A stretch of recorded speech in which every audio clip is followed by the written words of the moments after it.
আমি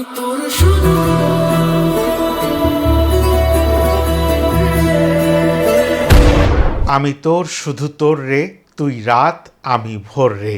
ভালোবাসা একবার যদি হয় তাকে আর ভুলে থাকা যায় না, এমনই প্রমিস করতে চলে এসছেন দেব শুভশ্রী জুটি। 16ই অক্টোবর রিলিজ হতে চলেছে দেশু 7।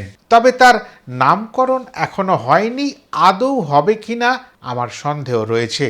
তবে যে গানখানি পোস্টারটির পিছনে চলে এলো, সেই গানটার মধ্যে হলেও একটা ইঙ্গিত থাকতে পারে, আমি শুধু তোর রে। এরকমও সিনেমাটার নাম হতে পারে, তুই রাত আমি ভোর রে, এরকমও নাম হতে পারে। আবার শুধু তোর এরকম ছোট্ট নামও হতে পারে। এগুলো সবই হতে পারেই বলতে পারি। পাশাপাশি একটা সময় শোনা গেছিল দেশু 7ই এই সিনেমাটির নাম রেখে দেওয়া হবে, যেহেতু এটা চর্চার বিষয় হয়ে উঠেছে। 16ই অক্টোবর বা দুর্গাপুজো আসতে অনেক দেরি, তবে আজ কেন পোস্টার? আজকে একটি বিশেষ দিন। দেব এন্টারটেনমেন্ট ভেঞ্চার্সের আজকে প্রতিষ্ঠা দিবস বলতে পারেন, বা চলতি কথায় জন্মদিনও বলতে পারেন। এমন একটি শুভ দিনে দেব যে একটা নতুন কিছু করে দেখাবেন না, এটা হতে পারে না। সেরকমটা কথাও ছিল। আর তার জীবনের একটা বড় সময় মনে হয় বেলা 11টা।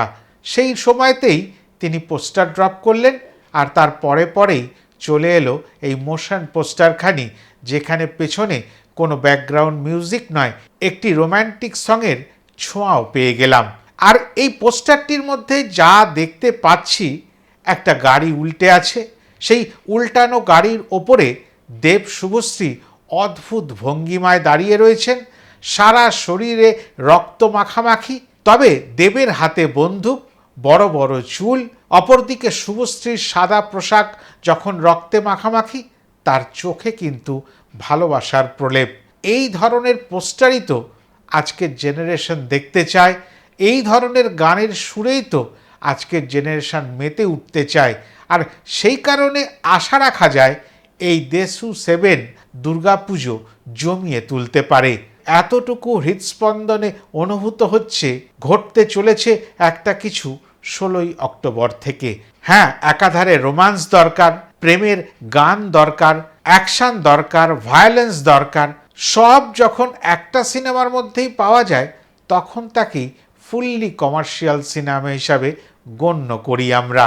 আর তেমনটাই আভাস দিচ্ছে এই ছোট্ট পোস্টারটির ব্যাকড্রপ যদি ভালো করে দেখেন, সেখানে আগুনের ছোঁয়া রয়েছে, জলের উপস্থিতি রয়েছে, মেঘের কটাক্ষ রয়েছে, অন্ধকারের হাতছানি রয়েছে, আর রয়েছে ভালোবাসার প্রলেপ। কেন যেন মনে হচ্ছে এ সিনেমা অন্য গল্প বলতে আসছে।